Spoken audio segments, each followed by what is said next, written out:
যে এর জন্য গত ক্লাসের নোটটা করতে পারিনি। গত ক্লাসটা করতে পারো না, রেকর্ডও দেখতে পারো নাই? শোয়েব বলো গত ক্লাসে কি পড়াইছি?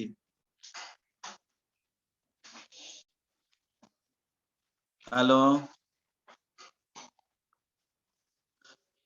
সিফাত, গত ক্লাসে কি পড়াইছি বলো?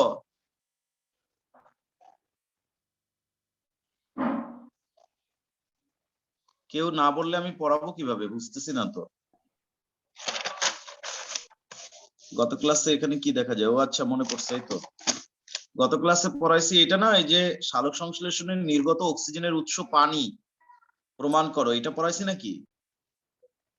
জি স্যার, রবিন হিলের পরীক্ষা পর্যন্ত। হ্যাঁ হ্যাঁ, সালোক সংশ্লেষণ কালে যে অক্সিজেন নির্গত হয় সেটা যে পানি থেকে আসে, এটা প্রমাণ করার জন্য কয়েকটা এক্সপেরিমেন্ট আছে। এই যে দেখা যায় লেখা আছে তো, রুবেন অ্যান্ড কেমেনের পরীক্ষা, ভ্যান নেইলের পরীক্ষা, আর হচ্ছে রবিন হিলের পরীক্ষা। এগুলো গত ক্লাসে পড়িয়েছিলাম, ঠিক তো? ঠিক। আচ্ছা শোনো, মন দিয়ে শোনো, আমরা আজকে কি পড়বো দেখো। আমরা তো সালোক সংশ্লেষণ পড়লাম, তাই না? সালোক সংশ্লেষণ আমরা পড়লাম। সালোক সংশ্লেষণ যে আমরা পড়লাম, এখন কিভাবে পড়লাম? সালোক সংশ্লেষণের প্রথমে আমরা আলো নিরপেক্ষ অধ্যায় বা ফটোফসফোরাইলেশন পড়লাম। তারপরে আমরা আলো নির্ভর অধ্যায়, সরি কি বললাম, ভুল বললাম, আলো নির্ভর অধ্যায় বা ফটোফসফোরাইলেশন, যেটা আলোক অধ্যায় যেটাকে বলে, বা আলো নির্ভর অধ্যায় ফটোফসফোরাইলেশন, এটা আমরা পড়লাম। এখানে আমরা চক্রীয় এবং অচক্রীয় দুইটা পদ্ধতির মাধ্যমে এটিপি এবং NADPH2 তৈরি হতে দেখলাম। সেই এটিপি NADPH2 ব্যবহার করে আলো ছাড়াই আমরা দেখলাম কার্বন ডাই অক্সাইড আর পানি একত্রিত হয়ে কিভাবে গ্লুকোজ তৈরি হয়। তার আমরা দুইটা ওয়ে দেখলাম।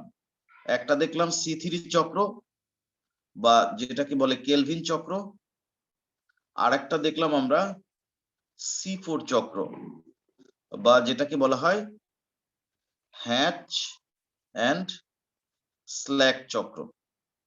হ্যাঁ, বিজ্ঞানের নাম অনুসারে এটাকে হ্যাচ অ্যান্ড স্ল্যাক চক্র বলে, এটাকে কেলভিন চক্র বলে। এটা আমরা গত ক্লাসে পড়লাম, এর আগের ক্লাসে পড়লাম। তারপর আমরা গত ক্লাসে আবার আরেকটা জিনিস পড়লাম, যে সালোক সংশ্লেষণকালে যে অক্সিজেনটা বাতাসে নির্গত হয় সেটা আসলে পানির অণু থেকেই আসে। এটারও কয়েকটা এক্সপেরিমেন্ট ছিল, সেটা আমরা পড়লাম। প্রকৃত অর্থে সালোক সংশ্লেষণ পড়ার প্রায় শেষ। আরো দু একটা টুকিটাকি বিষয় আছে, সেটা নিয়ে একটু কথা বলবো।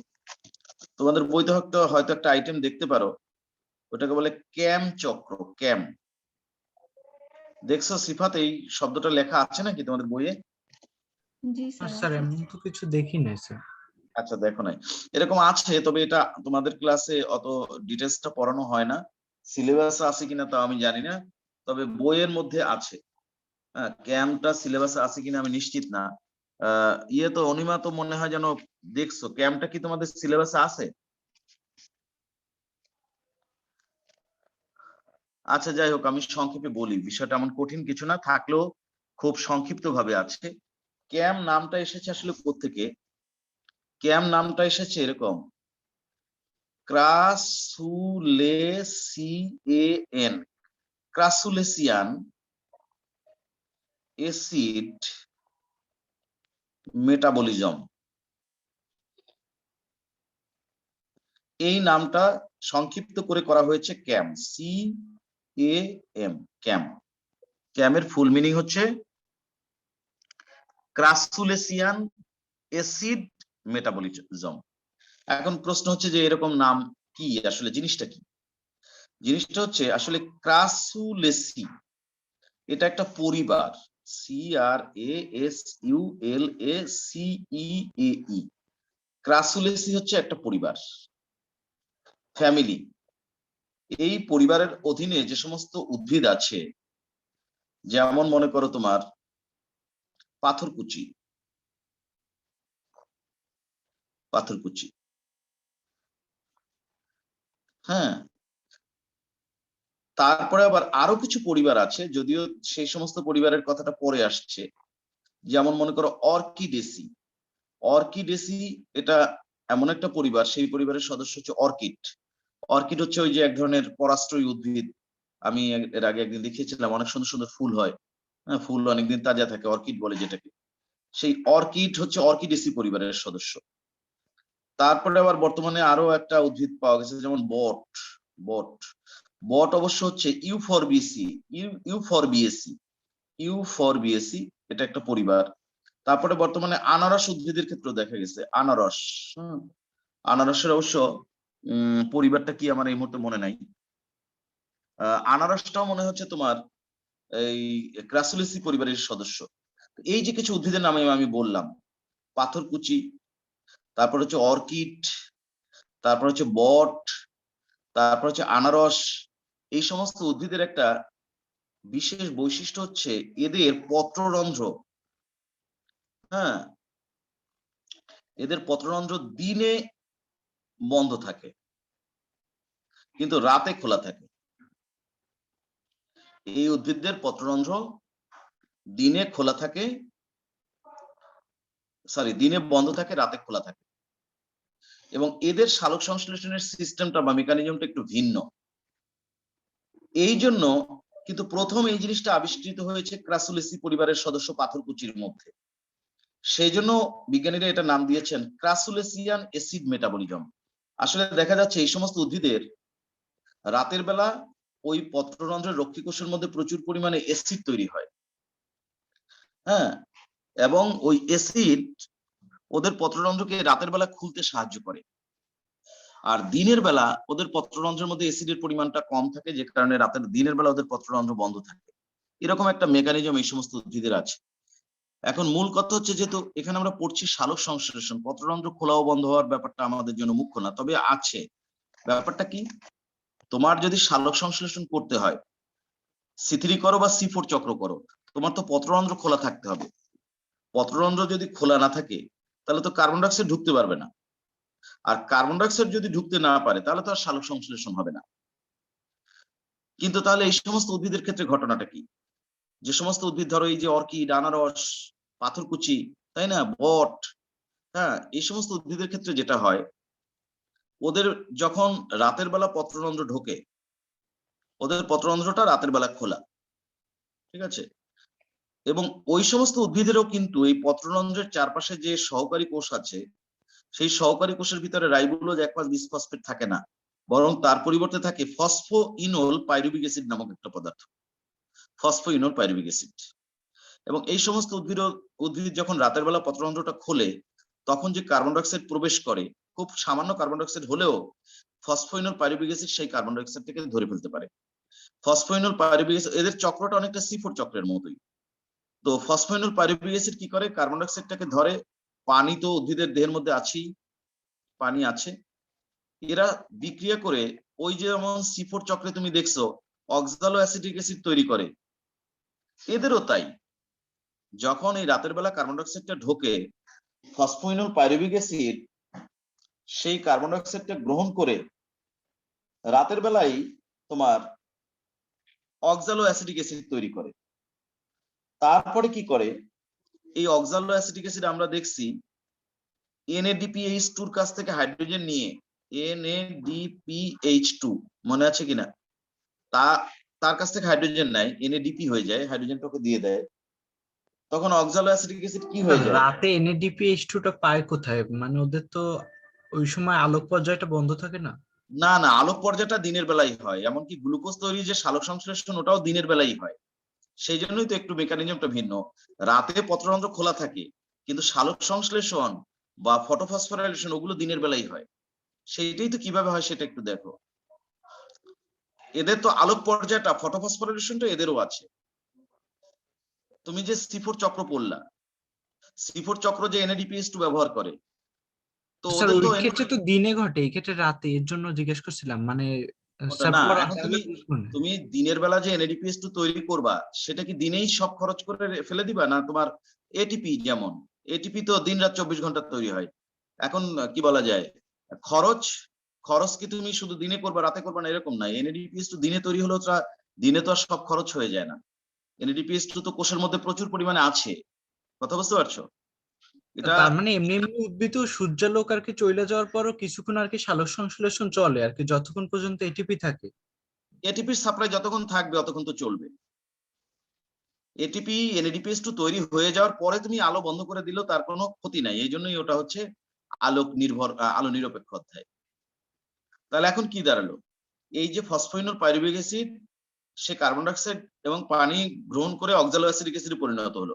অক্সালো অ্যাসিডিক অ্যাসিড ওই হাইড্রোজেন নিয়ে NADPH2 এর কাছ থেকে ম্যালিক অ্যাসিডে পরিণত হয়। এইটুকু কিন্তু আমরা C4 চক্রেও দেখছি যে ফসফোইনল পাইরুভিক অ্যাসিড অক্সালো অ্যাসিডিক অ্যাসিড নিয়ে ম্যালিক অ্যাসিড তৈরি করে। কিন্তু তারপরে আমরা দেখছি কি এই ম্যালিক অ্যাসিডটা, তাই না, আমরা কি দেখছি যে ম্যালিক অ্যাসিডটা মেসোফিল কোষের ভেতর থেকে বের হয়ে যায়, বের হয়ে দৌড়াতে দৌড়াতে চলে যায় কোথায়, ওই যে বান্ডেল শীত কোষ তার কাছে। C4 চক্রে তুমি যেটা দেখছো ম্যালিক অ্যাসিড গিয়ে বান্ডেল শীত কোষের মধ্যে ঢোকে, সেইখানে গিয়ে কার্বন ডাইঅক্সাইড ছেড়ে দেয়, ছেড়ে দিয়ে ওই কার্বন ডাইঅক্সাইডটা রাইবোলোজ 1,5 বিসফসফেটের সাথে যুক্ত হয়ে এখানে বসে C3 চক্র করে গ্লুকোজ তৈরি করে। কিন্তু উদ্ভিদের ক্রাসুলেসি পরিবারের যে উদ্ভিদ তাদের কিন্তু এরকমের বান্ডেল শীত কোষ নাই, অর্থাৎ জাইলেম ফ্লোয়েমের চারপাশে যে একটা বান্ডেল শীত থাকতে হবে এটা কিন্তু তাদের নাই। ওদের ক্ষেত্রে কি হয়, এই যে ম্যালিক অ্যাসিডটা তৈরি হয় এটা তো রাতের বেলা হয়, তৈরির পরে এই ম্যালিক অ্যাসিডটা এই মেসোফিল কোষের ভেতরেই কোষ গহ্বর যে থাকে তার মধ্যে ঢুকে বসে থাকে, ম্যালিক অ্যাসিডটা কোষ গহ্বরের মধ্যে ঢুকে বসে থাকে। তারপর যখন দিনের আলো বের হয়, দিনের আলো ফুটে আসে, তখন এই ম্যালিক অ্যাসিডটা এই কোষ গহ্বরের ভেতর থেকে বের হয়ে আসে ওই মেসোফিল কোষের মধ্যেই ম্যালিক অ্যাসিডটা যখন রাতের বেলা তৈরি হয়, কিন্তু রাতের বেলা, কারণ এই ম্যালিক অ্যাসিড তৈরি করতে যে উপাদান লাগবে কার্বন ডাইঅক্সাইড সেটা তো রাত ছাড়া সে পায় না, কারণ এই সমস্ত উদ্ভিদে তো পত্ররন্ধ্র রাতে খোলা থাকে, তাই রাতের বেলায় এই ম্যালিক অ্যাসিডটা তৈরি হয়। কিন্তু C4 উদ্ভিদে কিন্তু এই ম্যালিক অ্যাসিডটা তৈরি হয় দিনের বেলায়, কিন্তু ক্রাসুলেসি পরিবারের উদ্ভিদে সেটা না, এই ম্যালিক অ্যাসিডটা তৈরি হয় রাতের বেলা। তৈরির পরে রাতের বেলা ওই ম্যালিক অ্যাসিডটা গিয়ে কোষ গহ্বরের মধ্যে ঢুকে বসে থাকে। যখন দিনের আলো বের হয় তখন ম্যালিক অ্যাসিড সূর্যের আলোর প্রভাবে হোক বা আরো অন্যান্য পরিবেশের প্রভাবের কারণে হোক, ম্যালিক অ্যাসিড তখন কোষ গহ্বরের ভেতর থেকে বের হয়ে আসে। বের হয়ে এসে এইখানে ম্যালিক অ্যাসিড ডিকার্বক্সিলেজ এনজাইমের মাধ্যমে কার্বন ডাইঅক্সাইড ত্যাগ করে। বুঝতে পারছো, ম্যালিক অ্যাসিড কি করে, ডিকার্বক্সিলেজ এনজাইমের প্রভাবে কার্বন ডাইঅক্সাইড ত্যাগ করে, এবং এটা কোথায় বসে হয়, মেসোফিল কোষের মধ্যেই হয়। এবং এই সমস্ত উদ্ভিদের মেসোফিল কোষের মধ্যেই ফসফোইনল পাইরুভিক অ্যাসিড যেমন থাকে, আবার রাইবোলোজ 1,5 বিসফসফেটও থাকে। কিন্তু রাইবোলোজ 1,5 বিসফসফেটটা কার্বন ডাইঅক্সাইড ধরতে পারে না, কারণ এরা কার্বন ডাইঅক্সাইডটা যে রাতের বেলা ধরে, পত্ররন্ধ্র খোলে রাতের বেলা, খুব কম পরিমাণে কার্বন ডাইঅক্সাইড প্রবেশ করে, তো খুব কম পরিমাণে কার্বন ডাইঅক্সাইড প্রবেশ করলে রাইবোলোজ 1,5 বিসফসফেট আর সেই কার্বন ডাইঅক্সাইডটাকে ধরতে পারে না, পিপা এই জন্য কার্বন ডাইঅক্সাইডটাকে ধরে। কিন্তু যখন ওই ম্যালিক অ্যাসিড রাতের বেলা দিনের বেলা কার্বন ডাইঅক্সাইড ত্যাগ করে, এইখানে পর্যাপ্ত কার্বন ডাইঅক্সাইড তৈরি হয়, এই রাইবোলোজ 1,5 বিসফসফেট তখন এই কার্বন ডাইঅক্সাইডটাকে ব্যবহার করে এখানে বসে C3 চক্র করে। বুঝতে পারছো, এই এক বিশেষ ধরনের মেকানিজম, অর্থাৎ এরা সালোক সংশ্লেষণ বা গ্লুকোজ তৈরির কাজটা দিনের বেলায় করে, কিন্তু কার্বন ডাইঅক্সাইডের সাপ্লাইটা তো সে ওরকমের ডাইরেক্ট যে বাতাসের যে মুক্ত কার্বন ডাইঅক্সাইডের সাপ্লাই, এটা সে রাতের বেলা ছাড়া পায় না, কারণ তার পত্ররন্ধ্রটা খোলেই হচ্ছে রাতে। এই জন্য রাতের বেলা যখন কার্বন ডাইঅক্সাইড ঢোকে, ওই কার্বন ডাইঅক্সাইডটাকে সে ভিতরে নিয়ে নেয়, ফসফোইনল পাইরুভিক অ্যাসিড নিয়ে সে অক্সালো অ্যাসিড তৈরি করে, ম্যালিক অ্যাসিডও তৈরি করে। ম্যালিক অ্যাসিডটা পত্ররন্ধ্রের রক্ষী কোষের ওই যে কোষ গহ্বরের মধ্যে ঢুকে বসে থাকে, দিনের আলো ফুটে বের হলেই ম্যালিক অ্যাসিডটা কোষ গহ্বরের ভেতর থেকে বের হয়ে এসে কার্বন ডাইঅক্সাইড ছাড়তে শুরু করে।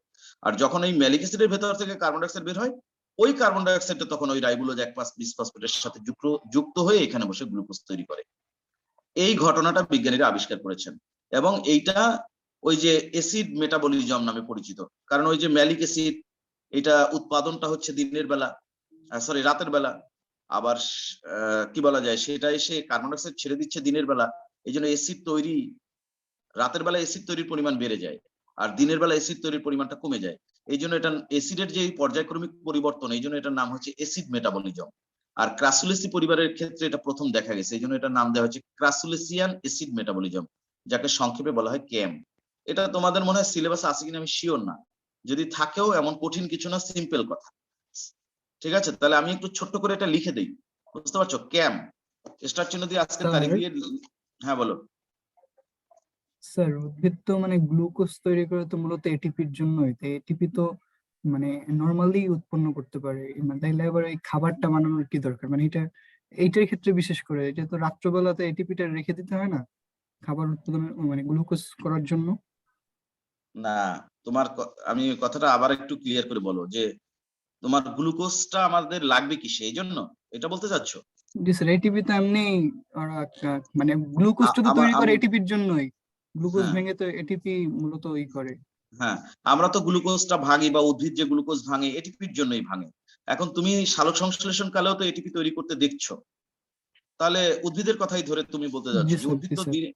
উদ্ভিদ তো সালোক সংশ্লেষণ যখন করে তখনও সে এটিপি তৈরি করে, তাহলে আমি আবার গ্লুকোজ ভেঙে এটিপি তৈরি করা লাগবে কেন? এই তো তোমার প্রশ্নটা নাকি? হ্যাঁ স্যার।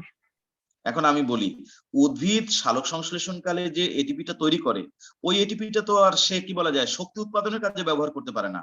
ওই এটিপিটা তো তার গ্লুকোজ তৈরির কাজে সে ব্যবহার করতে বাধ্য হয়ে যায়, কারণ সালোক এবং না সংশ্লেষণের করলে যে তো ওটা এইটার ক্ষেত্রে ওই যেমন জমা করে রাখছিল তাহলে ওইটা হ্যাঁ, তেমন জমা করে রাখতো এটিপি পরে না ইউজ এখন করতো। তোমার যখন একটা রিয়াকশন, এই যে আমরা সালোক সংশ্লেষণটা করি, তার আলোক অধ্যায়, তারপরে হচ্ছে এটিপি তৈরির পরে যে আবার অন্য কাজগুলো, এগুলো তো তুমি কি বলবো, এটা তো তুমি স্টপ করার সুযোগ নাই, কেমিক্যাল কম্পোজিশনের উপরে তো এটা ডিপেন্ড করে।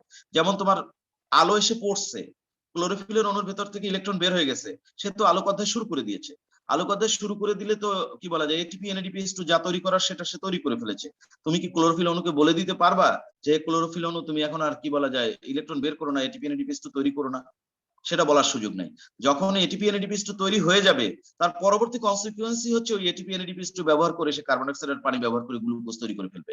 আমরা সালোক সংশ্লেষণে যে আলোক অধ্যায় এবং অন্ধকার অধ্যায় পড়ি, যেটা আসলে অন্ধকার অধ্যায় তো না, আলো না হলেও চলে এই জন্য বলি, কিন্তু দুইটা তো এট এ টাইমই হয়, একসাথেই হয়ে যায়। মানে কি বলবো, মুহূর্তের মধ্যে ঘটনাটা ঘটে যায়।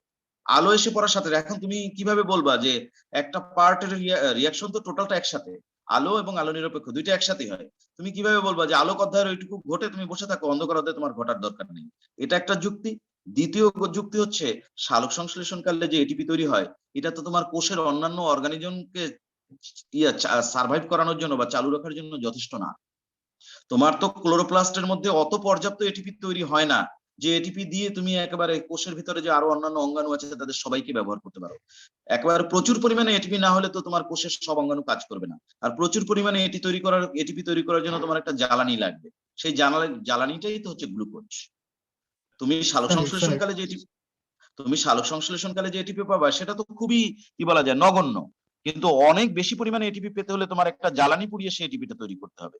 স্যার মানে স্যার বুঝতে আমি পারছো? মানে স্যার হ্যাঁ, এক অণু গ্লুকোজ উৎপন্ন করতে যে পরিমাণ এটিপি লাগে তার থেকে এক অণু গ্লুকোজ ভাঙলে কি তার থেকে অনেক বেশি এটিপি উৎপন্ন হয় এমনটা? অবশ্যই অবশ্যই। এখনো গ্লুকোজ ভাঙলে তুমি 38টা এটিপি পাও। আর তুমি সালোক সংশ্লেষণকালে কয় জায়গায় কয়টা এটিপি ব্যবহার করছো তুমি দেখো। তুমি সি3 চক্র যে পড়ছো, তার কয় জায়গায় তুমি এটিপি ব্যবহার করছো? যেখানে যেখানে তুমি ফসফোরাইলেজ এনজাইম ব্যবহার করছো সেখানে সেখানে শুধু এটিপি ব্যবহার করছো। সেটা কয় জায়গায়? খুব বেশি জায়গায় তো না, তুমি দেখো। তুমি স্যার গ্লুকোজ বুঝছি 6 স্যার, ফসফেট, রাখি স্যার। হ্যাঁ, তুমি গ্লুকোজ 6 ফসফেট থেকে যখন 120 ফসফেট করো ওইখানে একটা ফসফরাস লাগাও। যেখানে যেখানে তুমি ফসফরাস এড করো শুধু ওইখানে ওইখানে তুমি এটিপি কি বলা যায় খরচ করো। আর কি বলা যায় যেখানে যেখানে তুমি ফসফরাস হ্রাস করো ওইখানে ওইখানে এটিপি উৎপাদন করো। যখন একটা পদার্থের ভেতর থেকে অজৈব ফসফেট বের হয়ে যায় ওইটা হয়তো একটা এটিপি তৈরি করে, তো তুমি এটিপি তৈরি করছো কয় জায়গায় বলো? 2 জায়গায় বা 3 জায়গায়, কিন্তু একটা গ্লুকোজ পোড়ালে তুমি এটিপি পাবা দেখবে 38টা, 36টা এটিপি পাবা এখনো গ্লুকোজ তুমি পোড়ালে। কিন্তু এখনো গ্লুকোজ তৈরি করার সময় তুমি এটিপি খরচ করো খুব নগণ্য জায়গায়। সুতরাং অনেক বেশি এটিপি তৈরির জন্য তো একটা জ্বালানি না পোড়ালে এটা সম্ভব না। হ্যাঁ স্যার বুঝলাম। আচ্ছা, ক্যাম, ক্যাম কথাটা লিখে হাইফেন দিয়ে স্যার লেখো। হ্যাঁ বলো। স্যার এই ক্যাম্প প্রক্রিয়া যেগুলো উদ্ভিদরা করে ওদের কি বান্ডেল শ্বেত কোষ থাকে না? না না, ওদের বান্ডেল শীত কোষ থাকে না। বান্ডেল শীত কোষ যদি থাকতো তাহলে তো ম্যালিক অ্যাসিডটা বের হয়ে গিয়ে সেই বান্ডেল শীত কোষের মধ্যে যে দৌড়ে ঢুকতে পারতো।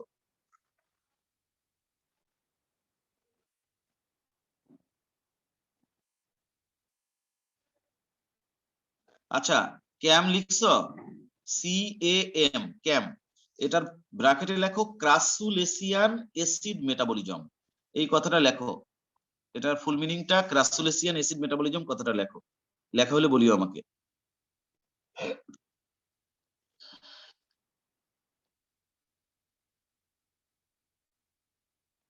লেখা হয়েছে?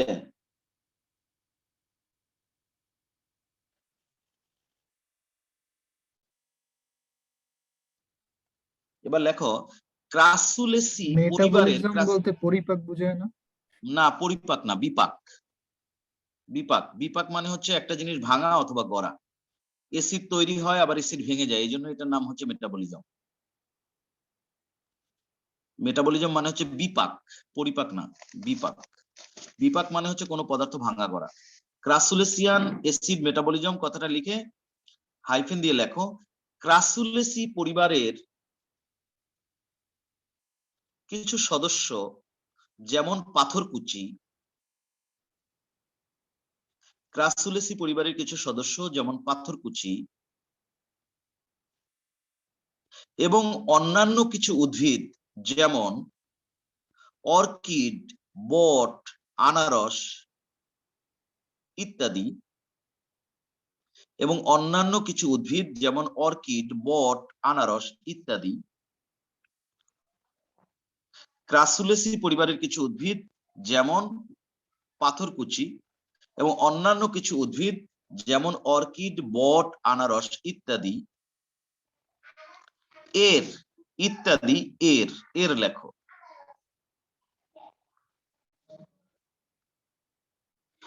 পত্ররন্ধ্র সমূহ দিনে বন্ধ এবং রাতে খোলা থাকে। ক্রাসুলেসি পরিবারের কিছু সদস্য যেমন পাথরকুচি এবং অন্যান্য কিছু উদ্ভিদ যেমন অর্কিড, বট, আনারস ইত্যাদি এর পত্ররন্ধ্র দিনে বন্ধ ও রাতে খোলা থাকে। দাঁড়ি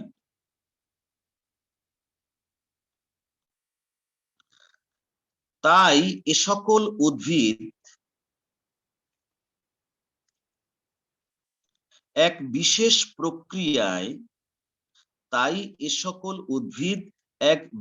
প্রক্রিয়ায় সালোক সংশ্লেষণ সম্পন্ন করে, যাকে ক্যাম চক্র বলে। এ সকল উদ্ভিদ এক বিশেষ প্রক্রিয়ায় সালোক সংশ্লেষণ সম্পন্ন করে, যাকে ক্যাম চক্র বলে।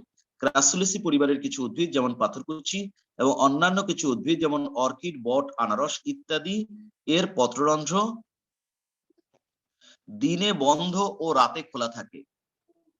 তাই এ সকল উদ্ভিদ এক বিশেষ প্রক্রিয়ায় সালোক সংশ্লেষণ সম্পন্ন করে,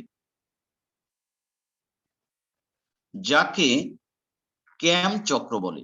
দাঁড়ি লেখা হলে বলিও।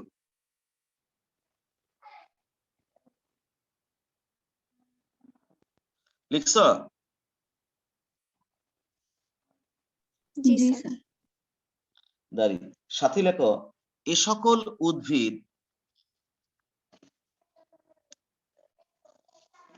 রাতের বেলা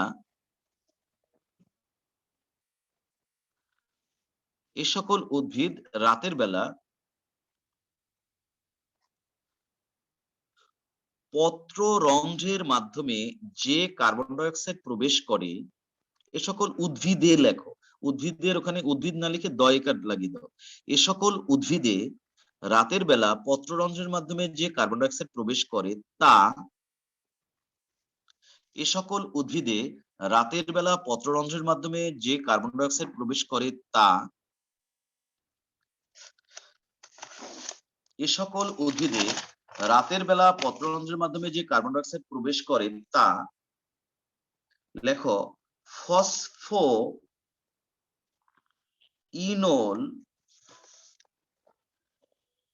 পাইরুভিক অ্যাসিড, ফসফোইনোল পাইরুভিক অ্যাসিড ব্র্যাকেটে লেখো পিপা। এই সকল উদ্ভিদ রাতের বেলা পত্ররন্ধ্রের মাধ্যমে যে কার্বন ডাই অক্সাইড গ্রহণ করে তা ফসফোইনোল পাইরুভিক অ্যাসিড ও পানি এর সাথে যুক্ত হয়ে অক্সালো অ্যাসিটিক অ্যাসিড এ পরিণত হয়। অক্সালো অ্যাসিটিক অ্যাসিড ব্র্যাকেটে লেখো ও এ এ অক্সালো অ্যাসিটিক অ্যাসিড এ পরিণত হয়, পরিণত হয়। দাঁড়ি পুরো লাইনটা আবার বলি। এ সকল উদ্ভিদে রাতের বেলা পত্ররন্ধ্রের মাধ্যমে যে কার্বন ডাই অক্সাইড প্রবেশ করে তা ফসফোইনল পাইরুভিক অ্যাসিড ও পানি এর সাথে যুক্ত হয়ে অক্সালো অ্যাসিটিক অ্যাসিড এ পরিণত হয়।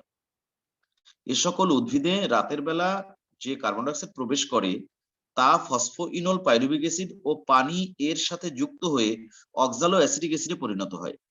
দাঁড়ি লেখা হলে বলিও। দাঁড়ি সাথে লেখো, এবার সংক্ষেপে লেখো ও এ এ, যেহেতু আগেরবার পুরো নামটা লিখছে একেবারে পুরো লেখার দরকার নেই, লেখো অক্সালো অ্যাসিটিক অ্যাসিড। আমরা কি পরীক্ষায় এইভাবে লিখতে পারবো? ও এ হ্যাঁ এ? পারবা। একবার যদি ফুল মিনিং লেখো পরের বার সংক্ষেপে লিখলে সমস্যা নাই। লেখো অক্সালো অ্যাসিটিক অ্যাসিড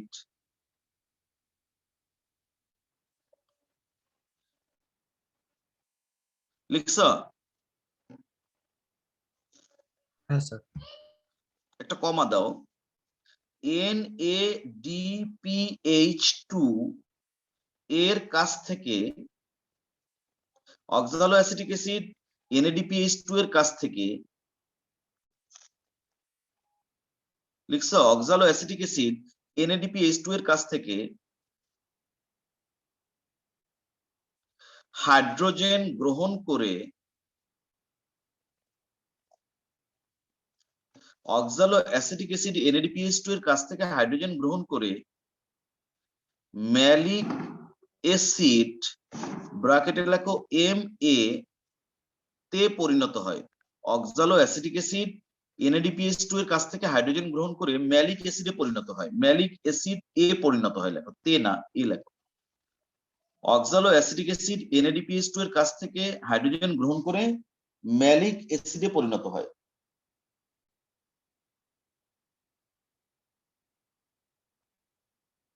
লিখছো? জি স্যার। দাঁড়ি সাথে লেখো রাতের বেলা এই ম্যালিক অ্যাসিড কোষ গহ্বরের ভেতরে প্রবেশ করে। রাতের বেলা এই ম্যালিক অ্যাসিড কোষ গহ্বরের ভেতরে প্রবেশ করে। রাতের বেলা এই ম্যালিক অ্যাসিড কোষ গহ্বরের ভেতরে প্রবেশ করে।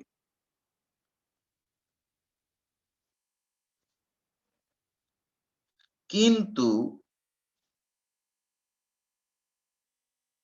রাতের বেলা এই ম্যালিক অ্যাসিড কোষ গহ্বরের ভেতরে প্রবেশ করে, কিন্তু দিনের বেলা কোষ গহ্বর থেকে বেরিয়ে আসে। রাতের বেলা এই ম্যালিক অ্যাসিড কোষ গহ্বরের ভেতরে প্রবেশ করে, কিন্তু দিনের বেলা কোষ গহ্বর থেকে বেরিয়ে আসে। রাতের বেলা এই ম্যালিক অ্যাসিড কোষ গহ্বরের ভেতরে প্রবেশ করে এবং দিনের বেলা কোষ গহ্বর থেকে বেরিয়ে আসে। দাঁড়ি রাতের বেলা এই ম্যালিক অ্যাসিড কোষ গহ্বরের ভেতরে প্রবেশ করে এবং দিনের বেলা কোষ গহ্বর থেকে বেরিয়ে আসে।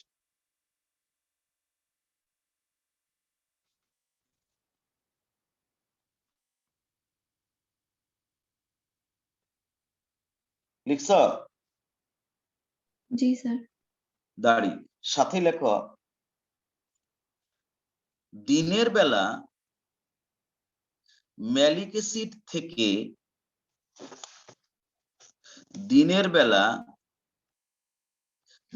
অ্যাসিড থেকে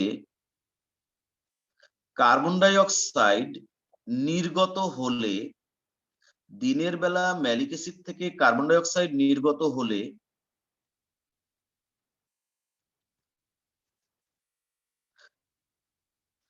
পাইরুভিক অ্যাসিড তৈরি হয়। দিনের বেলা ম্যালিক অ্যাসিড থেকে কার্বন ডাই অক্সাইড নির্গত হলে পাইরুভিক অ্যাসিড তৈরি হয়।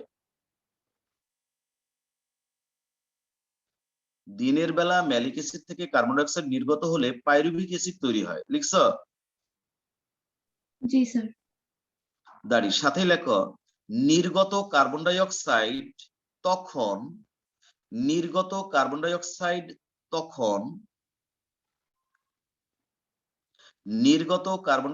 তখন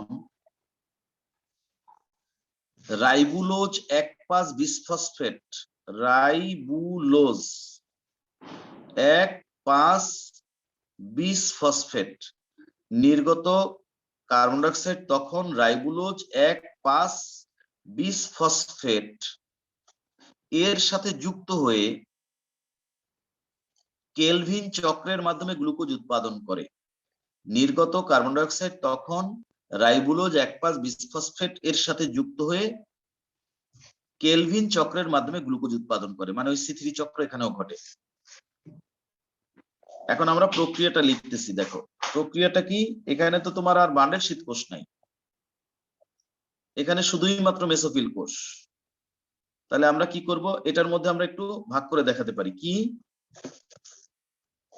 যেখানে আগে লিখতাম মেসোফিল কোষ সেখানে লেখো রাত, আর যেখানে আগে লিখতাম বান্ডেল শীত কোষ সেখানে লেখো দিন। এই আর কিছু না। এই রাতের বেলা কার্বন ডাইঅক্সাইড ঢুকতেছে, এই ঢুকলো।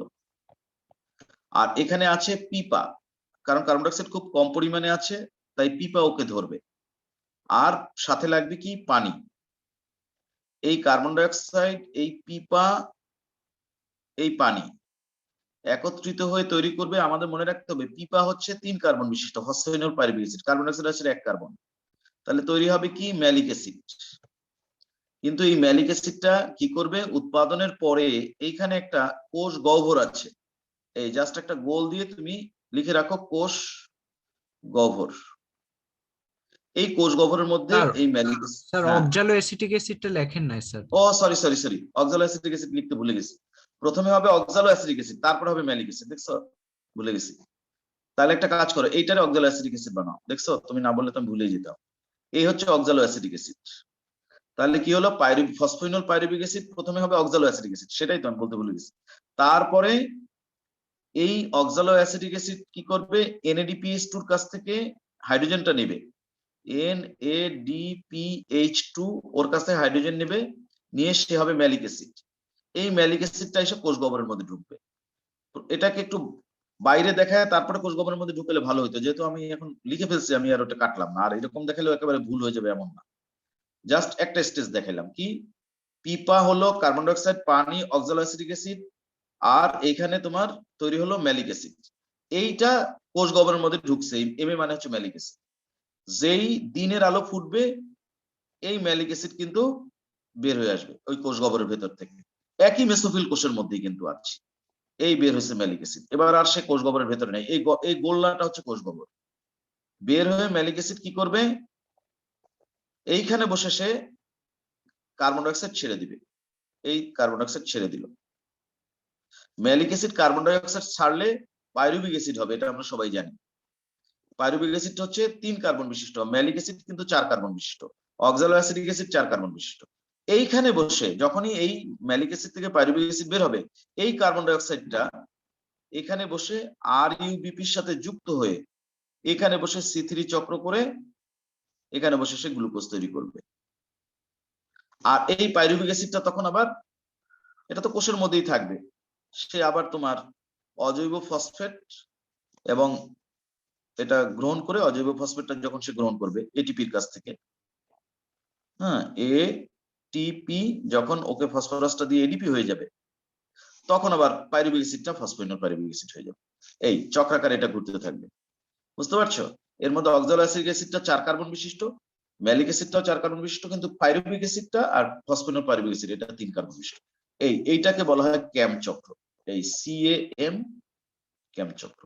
সবই ওই C4 চক্রের মতোই, খালি ডিফারেন্সটা কি, একই কোষের মধ্যে ঘটনাটা ঘটবে।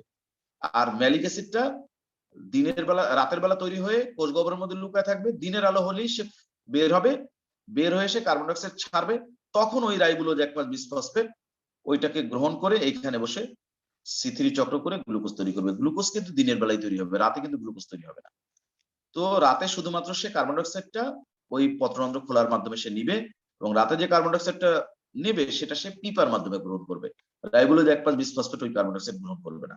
এই অর্থাৎ এদেরও কার্বন ডাইঅক্সাইড গ্রাহক হচ্ছে পিপা, C4 উদ্ভিদেরও কার্বন ডাইঅক্সাইড গ্রাহক পিপা। পার্থক্য কি, C4 উদ্ভিদের বান্ডেল শীত কোষ থাকে, সেখানে বসে গ্লুকোজ তৈরি হয়, আর এই উদ্ভিদের কোনো বান্ডেল শীত কোষ থাকে না, মেসোফিল কোষের মধ্যে বসেই গ্লুকোজ তৈরি হয়। জিনিসটা এই। আর C4 উদ্ভিদে এই পিপা যে কার্বন ডাইঅক্সাইডকে ধরে, এটা দিনের বেলায় ধরে। পিপা থেকে যে অক্সালো অ্যাসিটিক অ্যাসিড হয়, ম্যালিক অ্যাসিড হয়, ম্যালিক অ্যাসিডটা যে বের হয়ে গিয়ে বান্ডেল শীত কোষের মধ্যে ঢোকে, সেখানে বসে এই সমস্ত ঘটনাগুলোই সে দিনের বেলা করে। C4 উদ্ভিদ কিন্তু এটা পুরোটা কাজটা করে দিনের বেলা, কিন্তু ক্রাসুলেসিয়ান উদ্ভিদে অর্ধেক কাজ করে রাতের বেলা আর অর্ধেক কাজ করে দিনের বেলা। বুঝতে পারছো বিষয়টা? এই পার্থক্যটা হচ্ছে এই। বুঝছো না বোঝো নাই? জি স্যার, বুঝছি। এই সিম্পল জিনিসটা। লাগলে এটা একটু ভালো করে, এই যে আমি তুলছি, এটা একটু দেখে তুলে রাখো। এটা আসবে কিনা পরীক্ষা জানি না, তবে অ্যাডমিশন টেস্ট ফেস্টে তো দিয়ে দিতে পারে, বইতে যেহেতু আছে। শুধু C4 চক্রের মতোই তুমি খালি যেখানে আগে মেসোফিল কোষ লিখছো ওখানে রাত লিখবা, আর যেখানে বান্ডেল শীত কোষ লিখছো সেখানে দিন লিখবা, শেষ। আর আমি তো ল্যাঙ্গুয়েজটা দিয়ে দিয়েছি। আর এনজাইমের কথা যদি বলি, এইখানে দিবা কার্বক্সিলেজ এনজাইম। এনজাইম তো এখন তোমরা দেওয়া শিখে গেছো, যেখানে কার্বন ডাইঅক্সাইড অ্যাড হচ্ছে সেখানে কার্বক্সিলেজ। আর এইখানে কি দিব সিফাত বলো? অক্সালো অ্যাসিটিক অ্যাসিড থেকে ম্যালিক অ্যাসিড হবে, এখানে কি এনজাইম লাগবে? ডিহাইড্রোজিনেস। হ্যাঁ, এই তো জেনে গেছো। আর ম্যালিক অ্যাসিড থেকে যখন কার্বন ডাইঅক্সাইড বের হয়ে যাবে তখন এখানে দিব ডিকার্বক্সিলেজ। হ্যাঁ, ডিকার্বক্সিলেজ। এগুলো এখন তোমরা সবাই জেনে গেছো। আর এই যে ধরো পাইরুভিক অ্যাসিড তো তৈরি হলো, তারপরে সে আবার যখন পিপাতে পরিণত হয়, এই যে তুমি এটিপি থেকে ফসফরাস টাইন ওর ভিতরে ঢুকাই দিচ্ছ, এখানে তুমি দিবা কাইনেস। কাইনেজ দাও। কাইনেজও লিখতে পারো, ফসফোরাইলেজও লিখতে পারো, একই জিনিস। এই তাহলে এই তো হচ্ছে তোমার ক্যাম্প চক্র। তাহলে এটা পরীক্ষা আসলে লিখে দিতে পারবে আশা করি। আচ্ছা গেল, এবার আসো আরেকটা জিনিস আছে তোমার বইয়ে, ছোট ছোট 2-3টা জিনিস আছে, এটা শেষ করে আমি শ্বসনে চলে যাব। আরেকটা জিনিস আছে, সেটাকে বলে ফটো রেসপিরেশন। ফটো রেসপিরেশন ওকে বাংলায় বলে আলোক শ্বসন।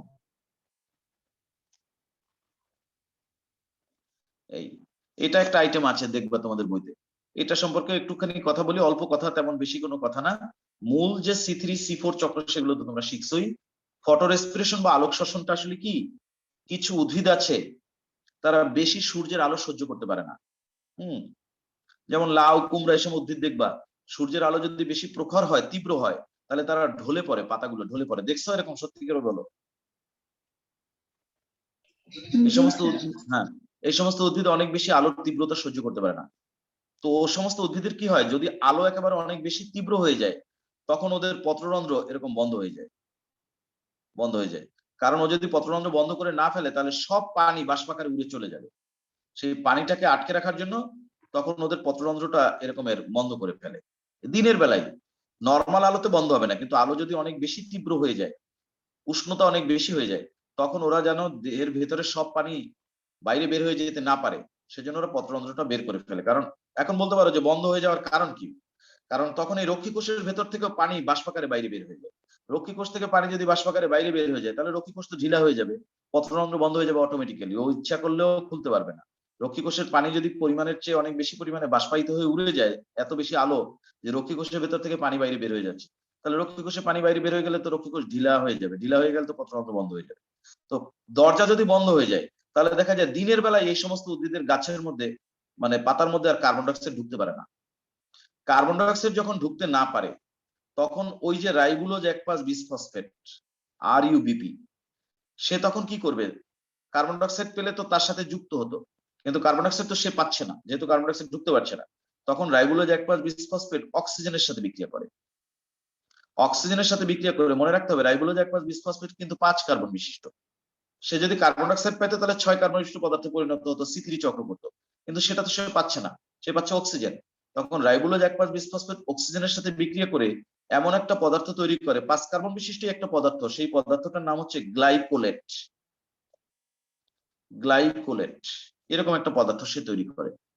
এবং এই গ্লাইকোলেট পদার্থটা আবার এমন, এটা যখন তৈরি হয়, এই ঘটনাগুলো ঘটে কোথায় বসে? ক্লোরোপ্লাস্টের মধ্যে বসে। তোমরা নিশ্চয়ই জানো যে সালোক সংশ্লেষণের বিক্রিয়াগুলো ঘটে ক্লোরোপ্লাস্টের মধ্যে বসে।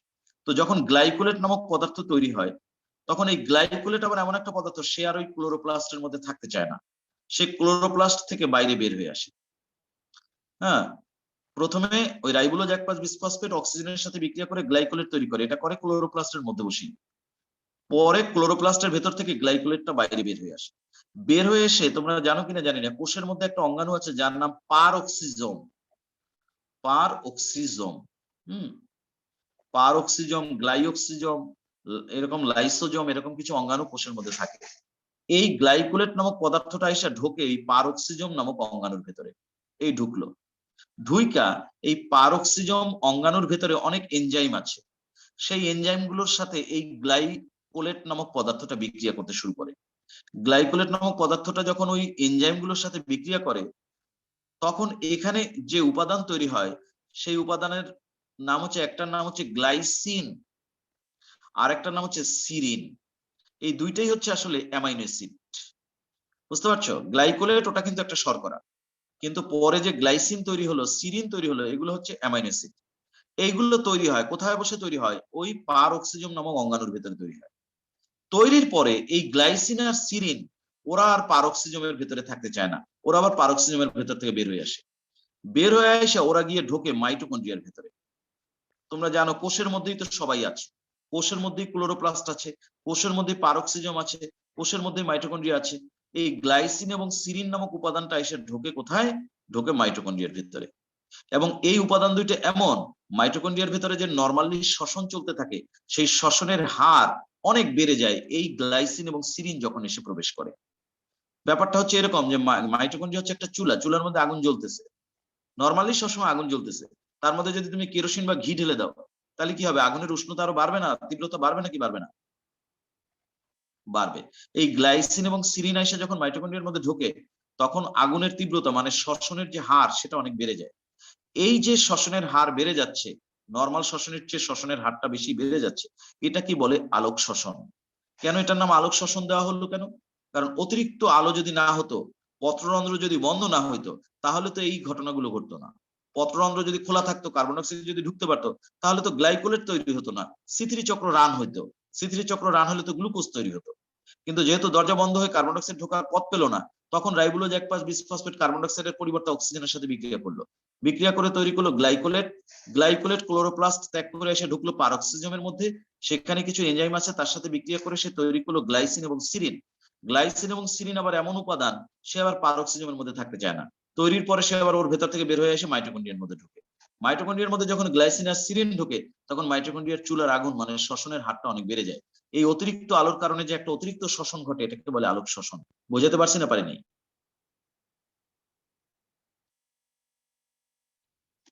হ্যাঁ স্যার, জি বুঝছি। স্যার। আচ্ছা, তাহলে এখন লেখো, এগুলো ইজি ভাষায় লিখো, আসলে আসলে যাতে লিখে দিতে পারো। লেখো আলোক শ্বসন।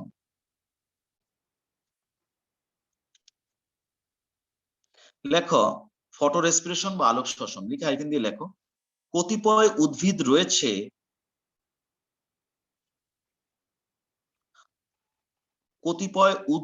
রয়েছে প্রখর আলোতে যাদের পত্ররন্ধ্র বন্ধ হয়ে যায়। কতিপয় উদ্ভিদ রয়েছে প্রখর আলোতে যাদের পত্ররন্ধ্র বন্ধ হয়ে যায়। কতিপয় উদ্ভিদ রয়েছে প্রখর আলোতে যাদের পত্ররন্ধ্র বন্ধ হয়ে যায়। লিখছ? সাথে লেখো পত্ররন্ধ্র বন্ধ হয়ে গেলে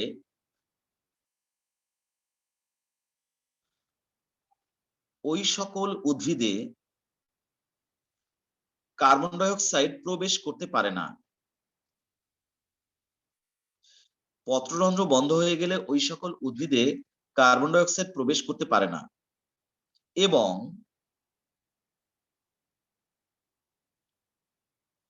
পত্ররন্ধ্র বন্ধ হয়ে গেলে ওই সকল উদ্ভিদে কার্বন ডাই অক্সাইড প্রবেশ করতে পারে না এবং RUBP মানে রাইবোলোজ 1,5 বিসফসফেট, পত্ররন্ধ্র বন্ধ হয়ে গেলে ওই সকল উদ্ভিদে কার্বন ডাই অক্সাইড প্রবেশ করতে পারে না এবং RUBP তখন কার্বন ডাই অক্সাইডের পরিবর্তে অক্সিজেন এর সাথে বিক্রিয়া করে গ্লাইকোলেট নামক পদার্থ উৎপাদন করে। পত্ররন্ধ্র বন্ধ হয়ে গেলে ওই সকল উদ্ভিদে কার্বন ডাই অক্সাইড প্রবেশ করতে পারে না এবং রাইবোলোজ 1,5 বিসফসফেট তখন কার্বন ডাই অক্সাইড এর পরিবর্তে অক্সিজেন এর সাথে বিক্রিয়া করে গ্লাইকোলেট নামক পদার্থ উৎপাদন করে। গতকালকে আমি যথেষ্ট অসুস্থ ছিলাম, আমার মাথায় ঠিক মতো কাজ করতেছিল না।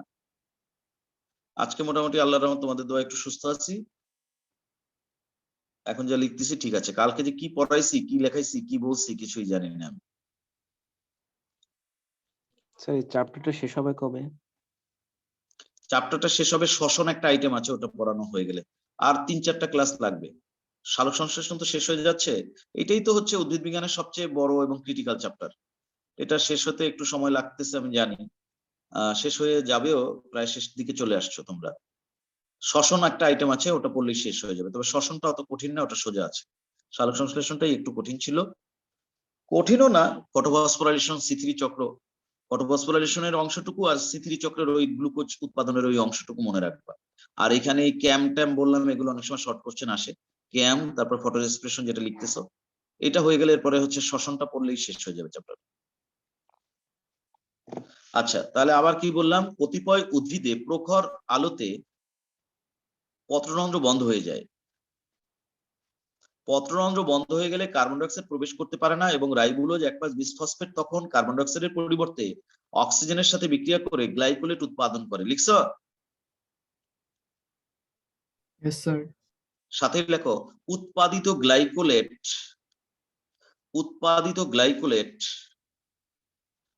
ক্লোরোপ্লাস্ট ত্যাগ করে পার অক্সিজোম অঙ্গাণুতে প্রবেশ করে। পার অক্সিজোম এখানে লেখা আছে, বাংলায় লিখলেও কোনো অসুবিধা নাই। উৎপাদিত গ্লাইকোলেট ক্লোরোপ্লাস্ট ত্যাগ করে পার অক্সিজোম অঙ্গাণুতে প্রবেশ করে।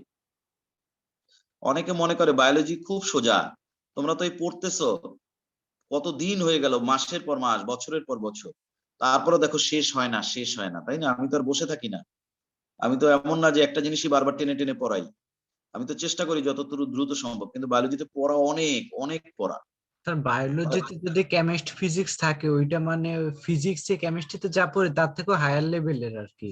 হ্যাঁ, কিছু যে জিনিস থাকে অর্গানিকেও তো হায়ার, এগুলো নাই আর কি, এত না হায়ার না লেভেল। অনেক নাই হয়তো, বা আমি তো পড়ি নাই।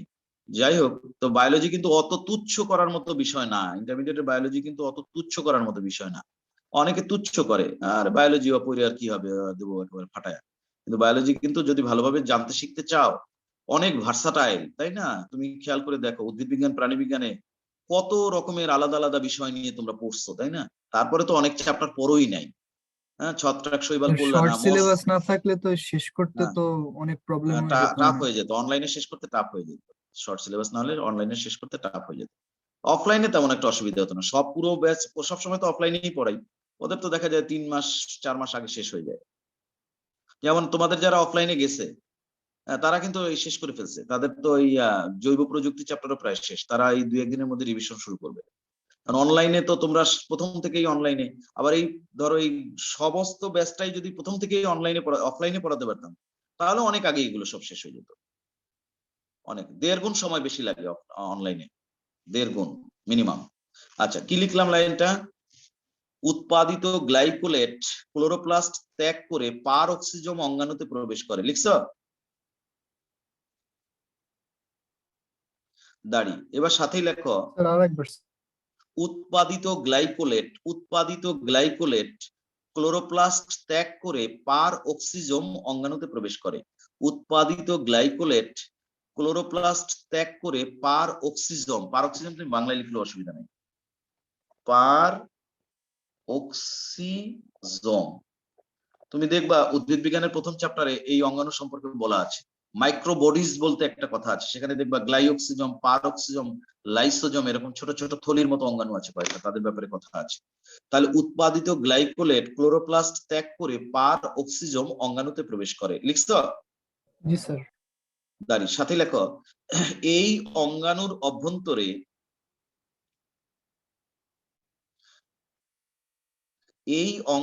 অভ্যন্তরে গ্লাইকোলেট বিভিন্ন এনজাইমের সাথে বিক্রিয়া করে এই অঙ্গাণুর অভ্যন্তরে গ্লাইকোলেট, এই অঙ্গাণু মানে পারঅক্সিজম অঙ্গাণু, এই অঙ্গাণুর অভ্যন্তরে গ্লাইকোলেট বিভিন্ন এনজাইমের সাথে বিক্রিয়া করে গ্লাইসিন ও সিরিন নামক অ্যামাইনো অ্যাসিড উৎপাদন করে। গ্লাইসিন ও সিরিন নামক অ্যামাইনো অ্যাসিড উৎপাদন করে। দাঁড়ি এই অঙ্গাণুর অভ্যন্তরে গ্লাইকোলেট বিভিন্ন এনজাইমের সাথে বিক্রিয়া করে গ্লাইসিন ও সিরিন নামক অ্যামাইনো অ্যাসিড উৎপাদন করে। গ্লাইসিন ও সিরিন নামক অ্যামাইনো অ্যাসিড উৎপাদন করে। দাঁড়ি লিখছ?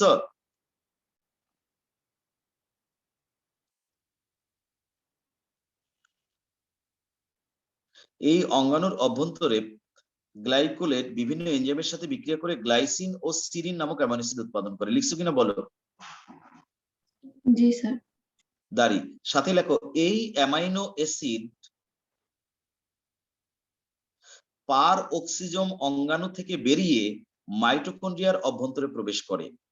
এই অ্যামাইনো অ্যাসিড পার অক্সিজম অঙ্গাণু থেকে বেরিয়ে মাইটোকন্ড্রিয়ার অভ্যন্তরে প্রবেশ করে।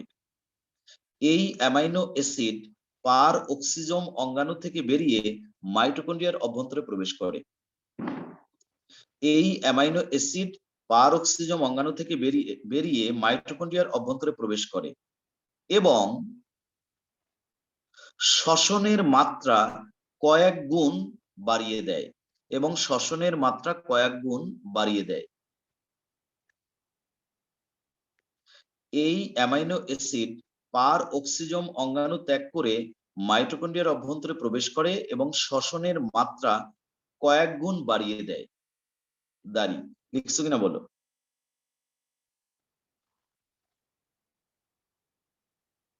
জি স্যার। সাথে লেখো অতিরিক্ত আলোর কারণে এই যে অতিরিক্ত শ্বসন ঘটে তাকেই ফটোরেসপিরেশন বা আলোক শ্বসন বলে। অতিরিক্ত আলোর কারণে এই যে অতিরিক্ত শ্বসন ঘটে তাকেই ফটোরেসপিরেশন বা আলোক শ্বসন বলে। অতিরিক্ত আলোর কারণে এই যে অতিরিক্ত শ্বসন ঘটে তাকে ফটোরেসপিরেশন বা আলোক শ্বসন বলে। অতিরিক্ত আলোর কারণে এই যে অতিরিক্ত শ্বসন ঘটে তাকে ফটোরেসপিরেশন বা আলোক শ্বসন বলে। অতিরিক্ত আলোর কারণে এই যে অতিরিক্ত শ্বসন ঘটে তাকে ফটোরেসপিরেশন বা আলোক শ্বসন বলে। দাঁড়ি লিখছো কিনা দেখো? জি স্যার। আমরা আরেকটা ছোট্ট আইটেম আছে, এটা পড়লেই আমরা সালোক সংশ্লেষণ শেষ করে কালকে শ্বসনে ঢুকতে পারবো। এটা অবশ্য আমি একটু বুঝাই দিব, তুমি বাসায় নোট করে নিবা। লেখো লিমিটিং ফ্যাক্টর। এটাও একটা ছোট্ট আইটেম। আজকে আমরা কয়েকটা ছোট আইটেম পড়লাম, যেমন একটা পড়লাম হচ্ছে ফটোরেসপিরেশন, আর একটা পড়লাম হচ্ছে ক্যাম চক্র, আর একটা এখন পড়তেছি লিমিটিং ফ্যাক্টর। এগুলো অনেক সময় আসে পরীক্ষায়। আচ্ছা লিমিটিং ফ্যাক্টরটা আসলে কি আমি বুঝাই বলি, এটা আমি কিন্তু হোমওয়ার্ক দিব, তুমি সবাই বুঝতে পারলে নোটটা করতে পারবো বাসায় বসে। লিমিটিং ফ্যাক্টরটা কি? দেখা গেল এই যে সালোক সংশ্লেষণ, তাই না? তোমার সালোক সংশ্লেষণটা কি কি দিয়ে হয়? তোমার কার্বন ডাইঅক্সাইড লাগবে, তোমার পানি লাগবে, তোমার ক্লোরোফিল লাগবে, তোমার আলো লাগবে, তাহলে তোমার গ্লুকোজ হবে, C6H12O6 হবে, পাশাপাশি অক্সিজেন হবে, পানি হবে, ইত্যাদি ইত্যাদি। গেল। এখানকার মুখ্য উদ্দেশ্য আমার এটা। এখন দেখো এই যে বিক্রিয়াটা, এই বিক্রিয়ার মধ্যে এরা হচ্ছে বিক্রিয়ক পদার্থ আর এরা হচ্ছে উৎপাদক। এখন এর মধ্যে কিছু পদার্থ আছে যাদের পরিমাণ যদি তুমি বাড়িয়ে দাও তাহলে সালোক সংশ্লেষণের রেট বেড়ে যাবে। যেমন এই যে কার্বন ডাইঅক্সাইড, তুমি কার্বন ডাইঅক্সাইডের কনসেন্ট্রেশন যখন বাড়াতে থাকবা তখন দেখবা সালোক সংশ্লেষণের হার বাড়তে থাকবে। আবার এই যে ক্লোরোফিল, ক্লোরোফিলের পরিমাণ যত তুমি বাড়াতে থাকবা সালোক সংশ্লেষণের পরিমাণ তত বাড়তে থাকবে। এই যে আলো, আলোর পরিমাণ যত তুমি আলোর কি বলবো পরিমাণ বা আলোর ওয়েভলেংথ তরঙ্গ দৈর্ঘ্য যত বাড়তে থাকবে সালোক সংশ্লেষণ কিন্তু তত বাড়তে থাকবে। সবচেয়ে কম তরঙ্গ দৈর্ঘ্য হচ্ছে বেগুনি আলো, ওটাতে সালোক সংশ্লেষণ কম হয়। সবচেয়ে বেশি তরঙ্গ দৈর্ঘ্য লাল, ওটাতে সালোক সংশ্লেষণ বেশি হয়।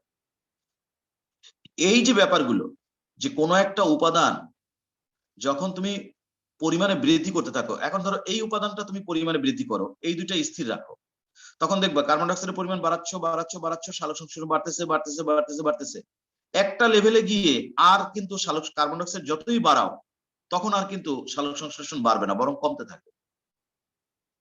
আবার তখন যখন কার্বন ডাইঅক্সাইড তার একদম অপটিমাম লেভেলে পৌঁছে যাবে, যে এর চেয়ে বাড়ালে আর লাভ নাই, তাহলে সালোক সংশ্লেষণ বাড়বে না বরং কমবে, তখন ক্লোরোফিল অণুটা দেখা যাচ্ছে হয়তো লিমিটিং ফ্যাক্টর হিসেবে কাজ করবে। ক্লোরোফিলের পরিমাণ তুমি বাড়াও বাড়াও বাড়াও, সালোকসংশ্লেষণ বাড়ছে বাড়ছে বাড়ছে বাড়ছে, কিন্তু এই ক্লোরোফিলেরও একটা অপটিমাম লেভেল আছে। ওই লেভেল পর্যন্ত যদি তুমি পৌঁছে যাও, তারপরে আর যত ক্লোরোফিল বাড়াও সালোকসংশ্লেষণ আর বাড়বে না, বরং কমবে। যখন ক্লোরোফিল তার অপটিমাম লেভেল ক্রস করবে, তখন দেখা যাবে সূর্যের আলো, ওইটা আবার তোমার এই লিমিটিং ফ্যাক্টর হিসেবে কাজ করবে। লিমিটিং মানে, লিমিট মানে কি? মাত্রা। মাত্রা নির্ধারণ করে দেয় যে উপাদান, সেটাই হচ্ছে লিমিটিং ফ্যাক্টর। এটার ব্যাপারে ব্যাপারটা হচ্ছে এরকম যে যখন একাধিক উপাদান মিলে একটা নতুন উপাদান তৈরি হয়, বা একাধিক উপাদানের রাসায়নিক বিক্রিয়ার ফলে একটা নতুন পদার্থ তৈরি হয়, তখন দেখা যাচ্ছে ওই উপাদান সমূহের মধ্যে কোনো কোনো উপাদান এমন থাকে যার মাত্রা যত বাড়ে ওই রাসায়নিক বিক্রিয়ার হার তত বাড়ে। তখন ওই উপাদানটাকে বলা হয় ওই রাসায়নিক বিক্রিয়ার জন্য লিমিটিং ফ্যাক্টর। যেমন সালোক সংশ্লেষণের জন্য কার্বন ডাই অক্সাইড একটা লিমিটিং ফ্যাক্টর, পানি কিন্তু না, পানির পরিমাণ বাড়লে সালোক সংশ্লেষণ বাড়বে না। কোন রাসায়নিক বিক্রিয়ার জন্য কোনটা লিমিটিং ফ্যাক্টর সেটা কিন্তু বিক্রিয়া টু বিক্রিয়া ভ্যারি করে। যেমন সালোক সংশ্লেষণের জন্য কার্বন ডাই অক্সাইড, ক্লোরোফিল, এই সূর্যের আলো, তাপমাত্রা, হ্যাঁ, এগুলো সব হচ্ছে লিমিটিং ফ্যাক্টর। এর যে কোনো একটা যদি বাকিগুলো স্থির রেখে একটার পরিমাণ বাড়াও, তাহলে সালোক সংশ্লেষণ বাড়বে। একটা অপটিমাম লেভেল পর্যন্ত, একটা নির্দিষ্ট লেভেল পর্যন্ত যতই ওই উপাদান বাড়বে তত সালোক সংশ্লেষণ বাড়বে। কিন্তু ওই লেভেল ক্রস করে গেলে তারপর আর ওই উপাদানের পরিমাণ বাড়লে আর সালোক সংশ্লেষণ বাড়বে না। তাহলে যে উপাদানগুলো এরকমের সালোক পানি কি সংশ্লেষণ, লিমিটিং ফ্যাক্টর না স্যার? কোনটা? পানি? না না না না, স্যার পানি পানি লিমিটিং, না না না, পানি পানির প্রভাবক। ঘনত্বটা আর কি এই ক্ষেত্রে কোনো প্রভাব রাখে না? না না না না না, এখানে একটা কথা বলি, প্রভাবক আর লিমিটিং ফ্যাক্টরের মধ্যে পার্থক্য আছে, ঠিক আছে? প্রভাবক আর লিমিটিং ফ্যাক্টর কিন্তু এক জিনিস না। লিমিটিং ফ্যাক্টর হচ্ছে একটা অপটিমাম লেভেল থাকবে, তারপরে বাড়ালে আর লাভ হবে না। তুমি পানির যদি পরিমাণ বাড়ালে সালোক সংশ্লেষণ বাড়ে, পানির পরিমাণ কমালে সালোক সংশ্লেষণ কমে, সেটাকে তুমি প্রভাবক বলতে পারো, কিন্তু লিমিটিং ফ্যাক্টর বলা যাবে না। কিন্তু কেন? কারণ লিমিটিং ফ্যাক্টর যদি হয় তার একটা আপার লিমিট আর লোয়ার লিমিট থাকবে। কার্বন ডাই অক্সাইডের কনসেন্ট্রেশন একটা লোয়ার একটা লিমিট আছে, লোয়ার লিমিটের নিচে নামলে তোমার কোনো লাভ নাই, সালোক সংশ্লেষণ হবেই না। আবার আপার লিমিটের চেয়ে যদি তুমি বেশি যাও, তাহলে সালোক সংশ্লেষণ আর বাড়বে না। এই জন্য লিমিটিং ফ্যাক্টর হচ্ছে তার নিজেরই একটা আপার লিমিট আর লোয়ার লিমিট থাকে। পানি যত দিবা অথবা হ্রাস করবা, সেটার উপরে সালোক সংশ্লেষণের ওরকম লিমিট ডিপেন্ড করে না। এই জন্য পানি কিন্তু সালোক বুঝছি, সংশ্লেষণের মানে লিমিটিং ফ্যাক্টর। মাত্রা আর কি, ওই হ্যাঁ যে একটা হ্যাঁ মাত্রা হ্যাঁ আছে হ্যাঁ নির্দিষ্ট। হ্যাঁ হ্যাঁ, ওর নিজের যেমন একটা আপার এন্ড লোয়ার লিমিট থাকবে, আর যে বিক্রিয়াটাকে ও প্রভাবিত করবে সেই বিক্রিয়াটারও একটা আপার এন্ড লোয়ার লিমিট থাকবে। কার্বন ডাই অক্সাইডের কনসেন্ট্রেশন বাড়াতে থাকলে একটা অপটিমাম লেভেল পর্যন্ত বাড়লে ওর পরে আর যত বাড়াও কোনো লাভ নেই। সালোক সংশ্লেষণের ক্ষেত্রে কার্বন ডাই অক্সাইড, তাপমাত্রা, আলো আর ক্লোরোফিল, এইগুলো হচ্ছে লিমিটিং ফ্যাক্টর। মনে থাকবে তো? তাহলে এইটার উপরে ভিত্তি করে একটু ছোট্ট একটা নোট করবা, দাঁড় করাবা, তোমাদের বইতে আছে, শুধু আসবে লিমিটিং ফ্যাক্টর কাকে বলে, লিমিটিং ফ্যাক্টর কিভাবে সালোক সংশ্লেষণের পরিমাণ হ্রাস বৃদ্ধি করে, বুঝিয়ে লেখো। তখন তুমি ওই যে কথাগুলো আমি বললাম এটাকে একটা ল্যাঙ্গুয়েজ দিয়ে দাঁড় করিয়ে ফেলো, তাহলে তুমি সেটা পরীক্ষার সময় লিখলেই চলবে। বই পড়লে দেখবে একদম ইজি ভাষায় লেখা আছে, কোনো কঠিন কিছু না। এটা হোমওয়ার্ক রাখো, লিমিটিং ফ্যাক্টর কাকে বলে, সালোক সংশ্লেষণের লিমিটিং ফ্যাক্টর সমূহের ভূমিকা বর্ণনা করো। এটা একটা হোমওয়ার্ক লিখে রাখো। এটা যদি নোট করো, আগামী ক্লাস আমরা সসং শুরু করতে পারবো। আল্লাহ সবাইকে ভালো রাখুক। আল্লাহ হাফেজ।